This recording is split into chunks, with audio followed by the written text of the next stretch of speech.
Hey guys, welcome back to another Dragonheir Silent Gods video. Today we're going to be having a look at the VORTEX team that I've been using this season, as a few people have requested to see how I've got the skill setups done, and as well as that, how I've got my my heroes geared. So if we jump over to VORTEX, we'll have a look at the team.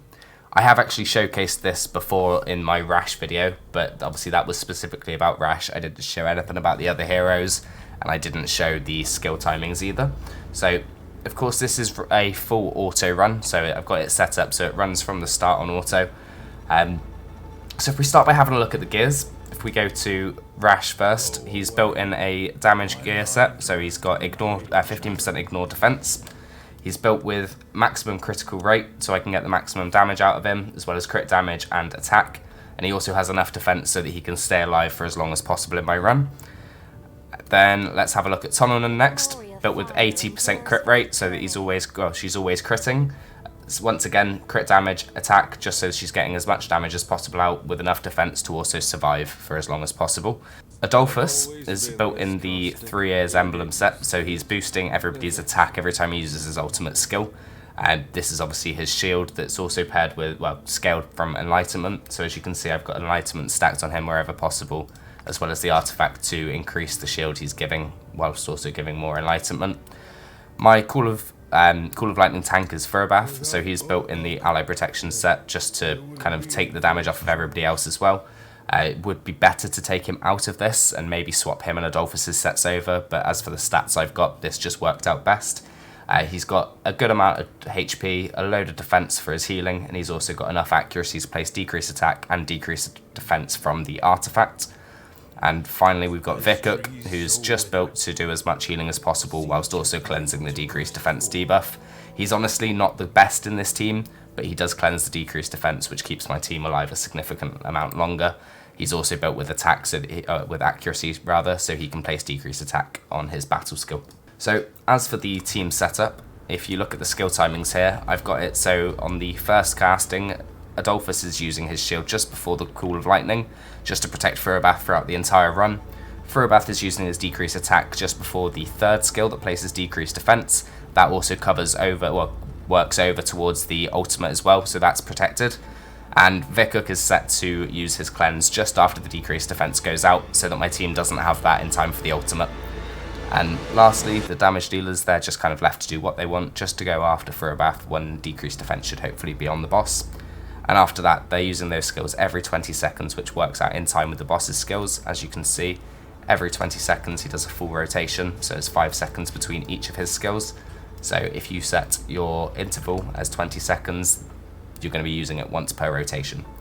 So if we jump into the run, as you'll see, it does work from the start on full auto. And we'll leave the run to play out, and you can see how it does. It will get over 25 million, which is the requirement for the top chest on level 4. It's obviously not the best damage in the world, but it does get me into the top 150 on my server, which gets me the most Chaos of Clepsydra as I can at the moment.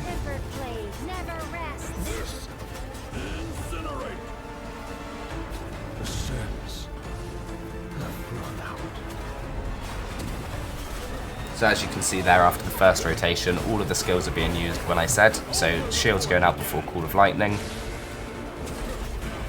Decreased attack is going out just before the third skill, as well as decreased defense where possible. Then my damage dealers take their turn while decreased defense is up, and they've still got increased attack. Then Vikuk will cleanse all the decreased defense just in time for the ultimate skill.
Just learn this.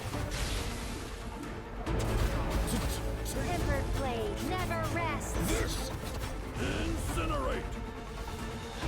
The sands have run out.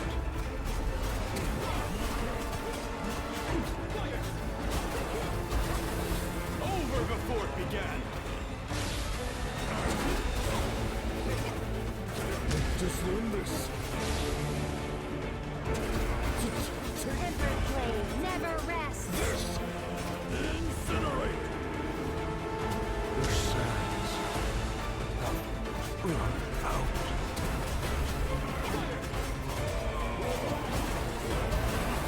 Over before it began! Just learn this.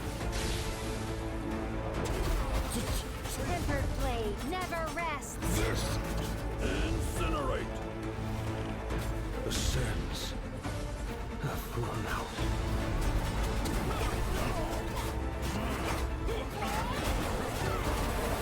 Over before it began! Just learn this. Tempered Incinerate! The sands have run out.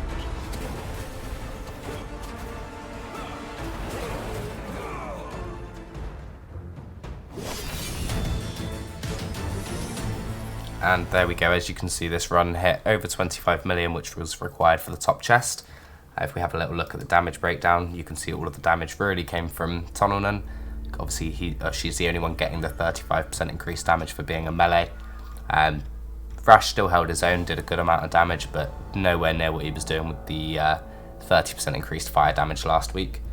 Most of the healing came from Adolphus, with Furabath also doing a good amount too, and obviously Vikuk only there for the cleansing. But hopefully this helps others to put their teams together to reach the 25 million on level 4. Rash could be substituted even for Erich, the free wild legendary that we all get from the storyline. But aside from that, obviously this is only using epic champions. Rash is the only legendary in the team, so it should be nice and accessible for most players. But thank you very much for watching. Hopefully this video helped, and I'll see you in another one.